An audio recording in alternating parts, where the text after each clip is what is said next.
Not that I'm aware of. Okay, so go ahead and grab those handles. So the whole idea here, and I'm gonna record this, but this is what you want to start doing at home. So you get into a position where the foot's supported, but there's a little bit of stretch on the knee, and you're just gonna gently massage from low to high. So you're gonna bring the rolling pin down here and swipe up. You don't have to go over any of the incision, but you want to go all around it. And what we're doing is, go ahead and start doing it while I talk. So you want it brought down here? You don't have to go below the knee. We'll go Oh. right from about there. Nice and gentle, you're swiping up. Basically what we're doing, and then you pick it up and bring it down again. You can apply as much or as little pressure as you want. There's nothing you can really do harmful in this situation. What we're doing is we're creating a little bit of a negative pressure. We're bringing fluid back into the system.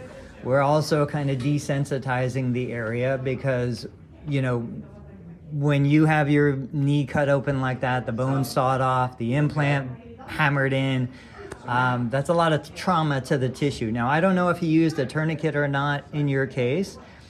He mentioned something about a tourniquet. Okay, so with the tourniquet, it reduces blood loss, but it also causes some tissue damage all around the thigh.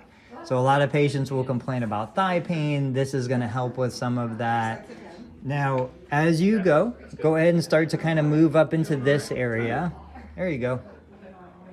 Usually I'm gonna ask you to do 2 to 3 minutes, 2 or 3 times a day.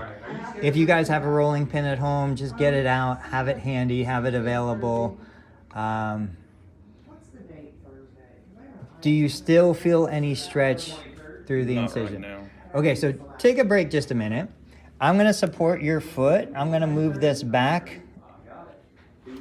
Let's let it go back until you start to feel a little bit.